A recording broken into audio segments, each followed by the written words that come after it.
First of all, congratulations, because the fact that you're watching this video in 2024 means that you are still early. It means that you will already be 10 steps ahead of the person who watches this video in, let's just say, 2025. Now, in this video, I'm going to go over exactly what I believe will happen in the bull run and how, of course, we can best prepare. You guys know me, I'm going to jam-pack this full of information to make sure you are equipped and not leaving with more questions than you came with. Now, I do want to point out I have four sort of overarching questions I'm really going to try to attack in this video. Number one being what narratives I see popping off in the bull run, which will allow you to, of course, position yourself in coins that are going to receive the most amount of money coming towards them. Number two, what I believe the global market cap in 2025 will be, aka the all-time peak. Number three, what projects I'm personally investing in and how I'm positioning my own portfolio to take the most amount of, I guess, benefit and money from the market. And number four, what will happen to the crypto market on the date of the halving or around then, which is about a month and a half, 2 months away. So you're going to learn a lot. If you do learn something new today, which is the purpose of this video, I want you to drop a like on the video because it really helps me out. But importantly, I want you to subscribe so you can achieve your crypto goals. Now, let's not beat around the bush. Before we kick off, I want to say, of course, for anyone been subscribed to me for more than a day, you would know I'm in a new setup. Well, at least technically my old setup was just a green screen, right? This is all thanks to you, so thank you for supporting my work. Because of you guys, I've been able to purchase, of course, a nice setup here, and a lot of the money that I do, make from YouTube goes back in towards making the content better, either visually or what you don't see on the back end, hiring more people out to do more things, making the processes easier, therefore expanding and again, bringing you more quality content. So again, big thank you to everyone. So let's talk narratives. And why might I be talking about narratives as what I think will happen over the course of this bull run? Well, because of course, when money flows into crypto, the first thing it gravitates towards is narratives. What is happening at that moment in time, aka the narrative? And I've, based this on lots of research. For those who have been subscribed to me and seen a couple of my videos, you know about this, and so I'm not going to spend too much time on it. But again, it kind of goes just like you find in the real world with trends, clothing trends. People tend to follow the herd, whatever's the hottest thing for the day or the week or the year, and that is the exact same with crypto, except the hottest trend in this case is a narrative, aka a category, a niche, whatever, layer one, Oracle, gaming, NFT, metaverse, and people flock into one of these sort of areas and then they just ape in, all right? And I call this dumb money or, degens buying when they really shouldn't be, okay? And the way we overcome this is, of course, buying into quality narratives before that sort of hype comes to it. And I know it's very hard. It is so hard trying to buy in projects, and again, focusing on narratives in this case, when nothing's happening, when the hype isn't there. But this you have to understand, please. If you're going to get anything out of this video, just know the way people make money, whether it's stocks, crypto, real estate, they buy low and they sell high. In order to buy low, you have to fight that feeling, that lizard feeling that's ingrained in our brains that tells us no one's looking here right now, it's not good. We need validation. We're all built on validation from others and ourselves, and so of course in this case we don't want to buy red or projects that aren't moving, and so of course we have to do that to actually make money. That's why the rich stay richer and the poor stay poor, because we can't beat that. So that's what I'm sort of saying here, guys. Fight that urge and focus on the narratives that will be prosperous, that aren't currently, well, let me rephrase this. I was going to say they aren't currently popping off, but they can be. It's just that we of course need to not buy on the highs, okay? And so if we come back here, I've identified what I believe will be the top narratives of the bull run, ranking them from a score of 1, which is like probably no one's going to be very interested in buying these projects, to a 10, which means this is based on current data, and I've got many videos going over this on these different charts here, what people are already interested in and what seems to be the focal point of not just retail money like us, but also venture capitalists, the big money. What are they buying? As you can see by this chart, like Render, Flux, ICP, and Akash, these are all DeFi projects. Solana, ETH, AVAX, these are of course layer 1s, particularly Web3 layer 1 projects. And over here we have, of course, layer 2s. Next screenshot, we have a little bit of Render, Flux again, DeFi versus AI versus layer 2s, rather gaming in this case. So, you can kind of compare, and these are all the top narratives, at least what we've seen so far. And not to say that they're the only narratives, these are the list. Again, I would focus on anywhere from 8 out of 10, so these projects right here, all the way up to 10 out of 10. And in a minute, I think step number 3, I'm going to take you through my portfolio and how I'm leveraging this. Again, this is the first gateway where money comes into crypto, okay? So we have to focus on this before you even buy our projects in order to figure out our portfolio. So again, I'm going to tell you how to manage this momentarily. As for the bottom projects, narratives rather, they're still fine to get into. You're still going to 20x, 30x, 40x, and some of these coins will 100x in these lower ranking narratives. But when you get to these lower ranking narratives, what you're really trying to find is the one standout project in that whole entire narrative, because again, money is finite in that case. Whereas in this case, with these sort of narratives, it's infinite, right? There's no sort of end to the money flow, at least from what you've seen so far. I've actually had a few people recently I've been conversating with in the comment section saying, Kyron, you know, you change your mind here, there, and everywhere. You know, one day you're saying this, the next day you're saying that. And I think a lot of people are referencing a video that I made about a couple of weeks ago touching on this, right? Warning, stop buying these altcoins, which was touching on projects that I've been talking about for quite a while now, okay? These projects, Quant, XLM, HBAR, XDC, Algorand, and we didn't have this data 6 months ago, okay? And so for the longest time, for years, I had been talking about those Web 2 projects that are going to be good in the next bull run. But as for this time around, we have to focus where the money is flowing to. Take your emotions away from it. It's nothing to do with you. Again, you know, like this quote right here says, I got this recent quote from a friend of mine. He said, like anything in the market, if you want to succeed, you have to be able to pivot when you see the data change. If you can't pivot and you're stuck in your ways, you're going to lose money. Take it from me. Take it from everyone else in the comment section that writes about this down below who survived the last cycle. You get stuck in your ways and you don't believe that something might be different, or your favorite project mightn't be as good as what you think it is. So anyway, that is number 1, guys. Number 1 is the narratives. Focus on what's going to be good over the next 2 years. And the next thing we're going to try and predict here is what the global market cap will be over the next 2 years, because this is important as it will allow you to then locate the market dominance of your project, which is a percentage your project is versus the entire market cap. I use this a lot as like pretty well the only sort of way we can roughly find a price prediction. And for those of you who are new around here, the reason price predictions are so important is it allows you to have a rough exit plan and entry plan to achieve your goals. Unfortunately, crypto bros and crypto degens have tainted the idea of a price prediction. It's embellished, it gets the people clicking on the videos. Hell, I even do it. You got to do that in the game, right?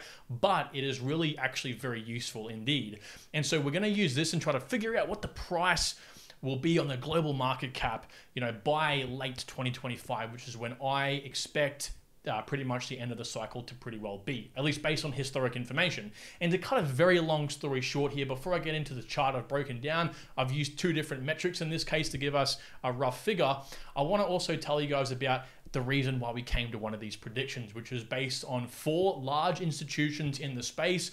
3 of these are actually asset managers, okay, and one of these is a somewhat sizable crypto exchange. So Van Eck, these guys have $100 billion in assets under management, said Bitcoin will reach an all-time high on November 9th this year, which means that's at least $70,000.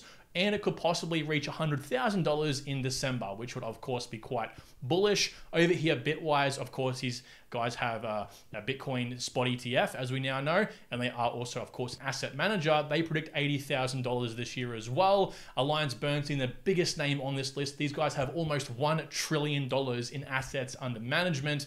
They predict as well $80,000 for Bitcoin, and Bitfinex, that exchange I was talking to you guys about, says about 3.2 trillion global market cap. Now, it's funny because $80,000 Bitcoin and also a global market cap of 3.2 trillion actually equals the same sort of thing. It's almost uncanny how exact they actually are. So it's kind of interesting to see this plotted out. And again, we can very easily know what this is because Bitcoin typically holds about 50% market dominance. The 2 sort of ways we're going to figure out what the difference here, what we can kind of expect between those 2 points in the future is working on 2 different time dates between the last few cycles, okay? The first is going to be purple over here. So the purple prediction pretty well just takes what we are at the current time, right? Roughly speaking, about a 1.8 to 2 trillion global market cap, and then what it was in the last cycle towards the end of 2024, right? So basically 1 year from this point in time, okay, what it was like back then, and then also to the all-time high from there. Okay, so we're going to pretty much just use that time frame and plot it in the existing time, which is how we get the, again, 3.2 trillion, which was all of their predictions added up.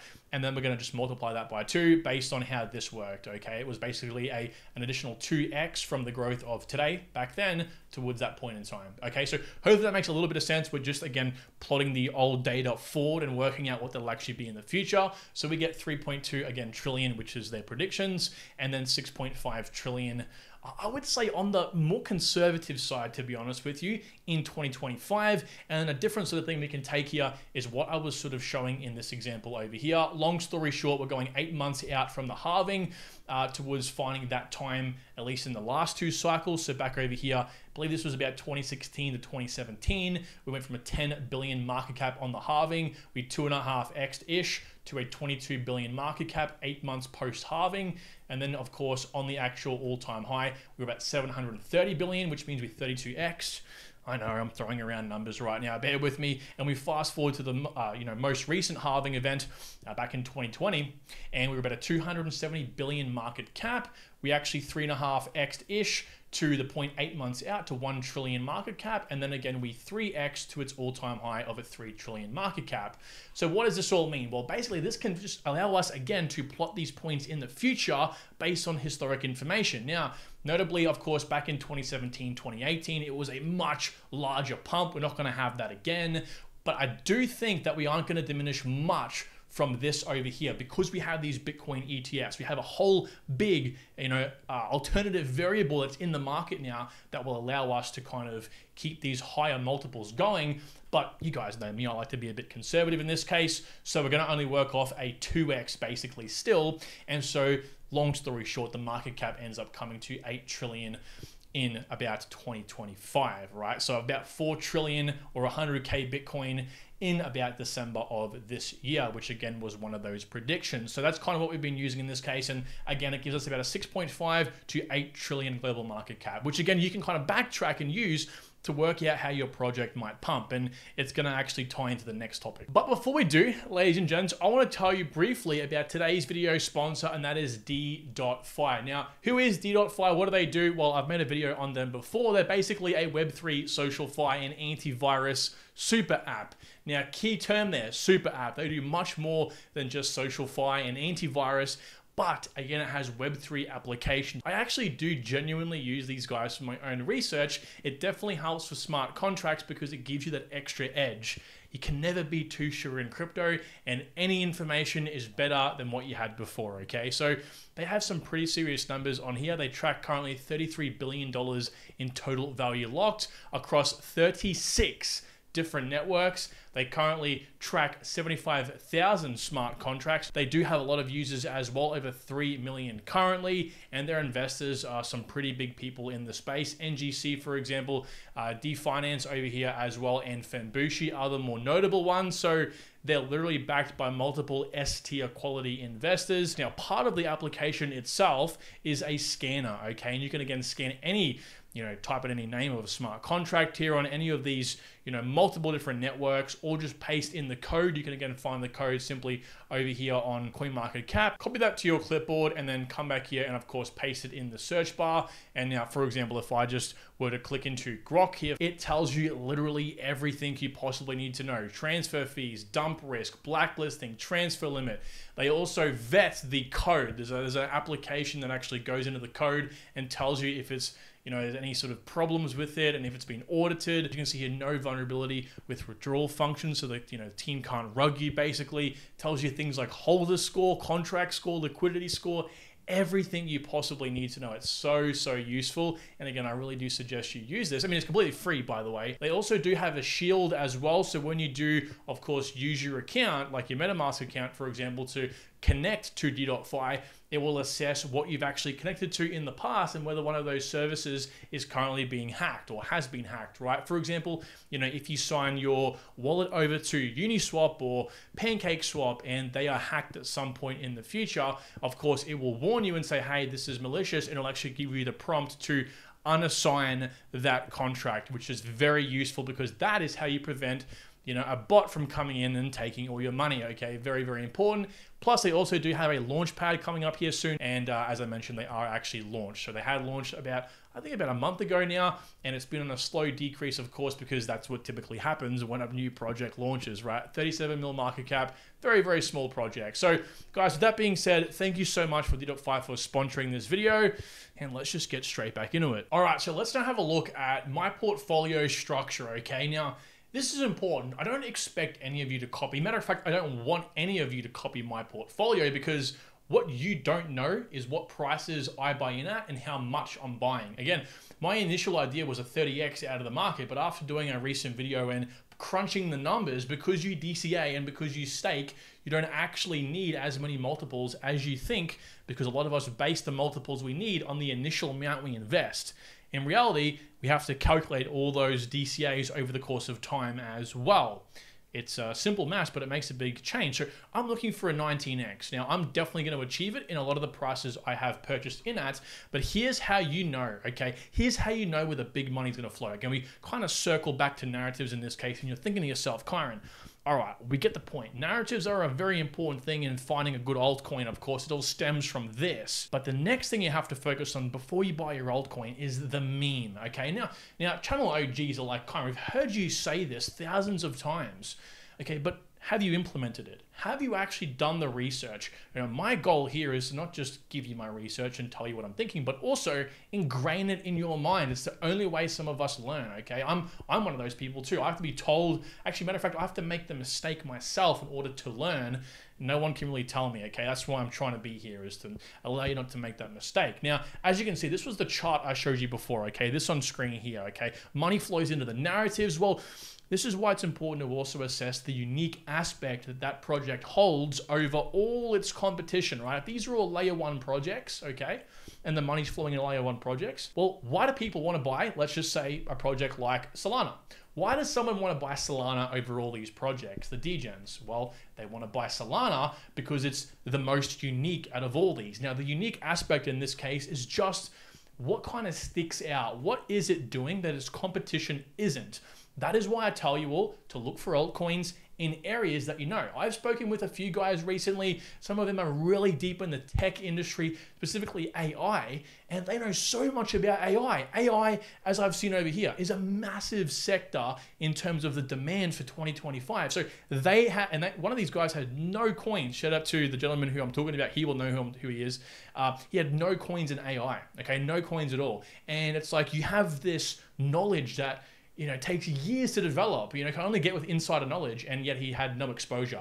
So again, work with your strengths. It's a big, big part of this industry, okay? But also, again, my plan is to hit 2 to 3 coins in each of the 8, 9, and 10 ranking narratives. That is my personal goal. Now, obviously, I can spend the time researching crypto all day. It is my job, thanks to you guys. So of course, I have that ability to call these as they are, and then of course, invest in them accordingly. Now, you do want to diversify your coins, right? This is one of my portfolios here. This is pretty well most of the coins I'm currently invested in. If you want to know exactly what coins I'm in and at what price, I'm going to be launching that in the private community over the next couple of days here. They will have instant access to what I'm, of course, buying in level 3.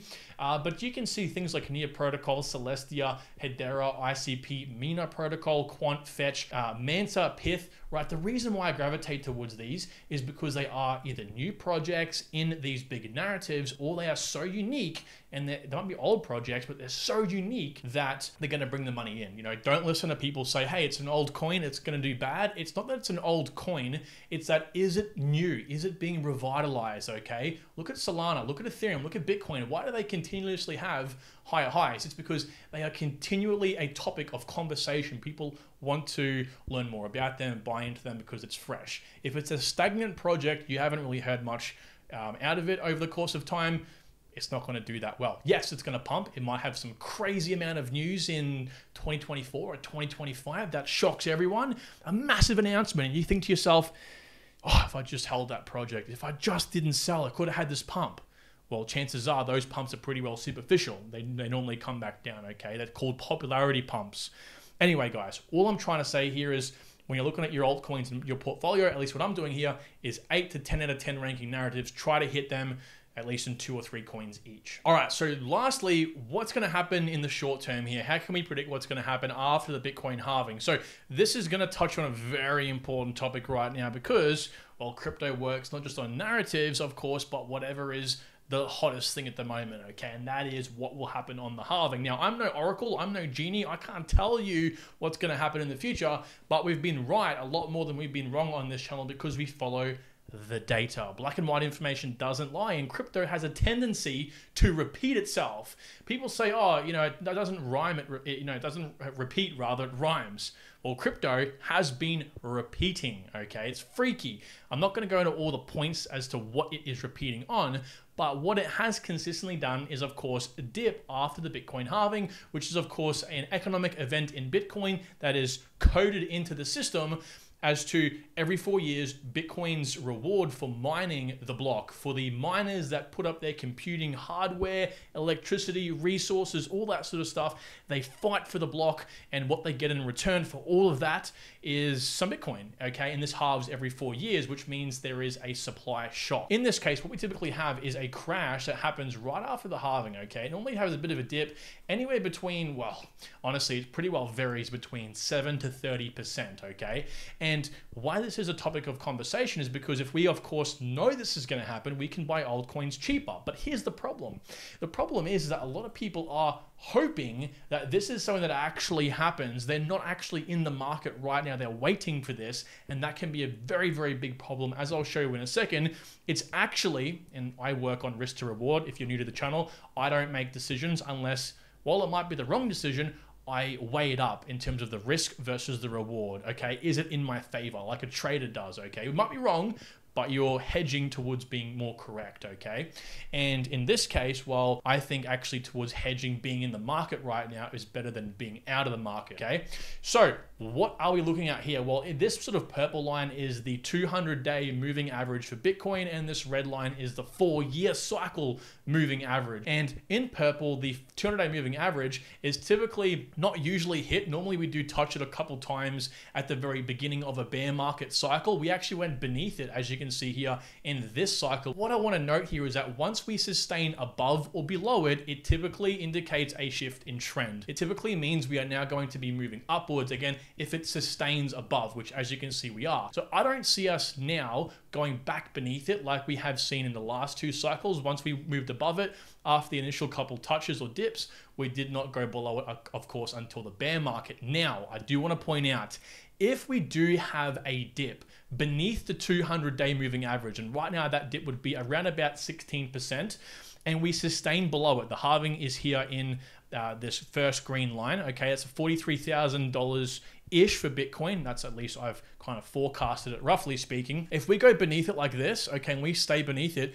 there is a probably pretty solid chance that we might actually get near the 4-year moving average. Now, keep in mind, nothing is financial advice, but I am almost guaranteeing certain, at least in myself here, that we are not going to fall beneath that red line, that 4-year moving average, okay? Which is going to be, roughly speaking, about a $32,000 to $35,000 Bitcoin, which actually works out well with what a lot of these other like large institutions have been saying.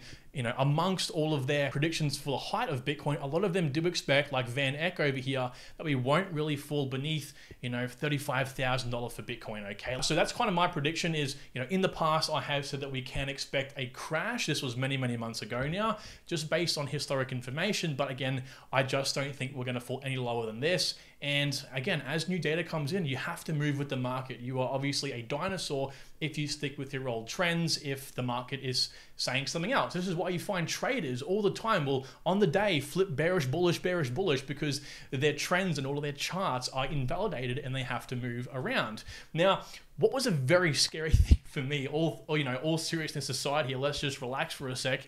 Leia, which is a crypto influencer, she put out this tweet. Now, no shame on her. No, I'm not trying to crap on her, but she put this out and it kind of worried me a little bit. She was like, hey, you know, Bitcoin's going to crash 50%. You know, the halving's coming up here and we typically do have a retracement. Mind you, I don't expect we're going to have much of a retracement in this time around. But the fact that she was getting ready for it and the fact that the mass market is preparing for a crash, crash is worrying for me because whales do not go with the trend. What have I always said? Whatever is the current narrative of the time, right? If it's bullish, chances are something bearish is growing. If it's bearish, something bullish is growing, okay? And so of course, in this case, we are very bullish right now, but most retail, most dumb money expects us to have a crash, and whales like to make money on dumb money. So they're gonna try to probably cause possibly another push, get that money across the line, and then pull us back down. So I'm not entirely sure, but I just don't think we're gonna have a monumental crash. I'm happy to be wrong. With all that being said, again, my position in this case is to be in the market rather than out of the market. So 70% in cash and about 30% in stables, or I believe 10%, no less in stables, right down to about 40% in stables. Any less or more than that, I think you're probably over or underexposed to crypto. That's personally because, as I mentioned over here, like you can close your eyes and pretty well pick any of the top projects and likely, not financial advice, get most of your multiples out of the market, okay? Even at the current prices. So guys, with that being said, thank you all for watching this video. And I wanna thank you in this little short segment here for all the continued support, all the love in the comment sections as well. Believe it or not, I do read them, and it is really great to see all the positive feedback, and the constructive criticism really helps me as well. Thanks a lot, guys. Talk to you soon. Have a great day.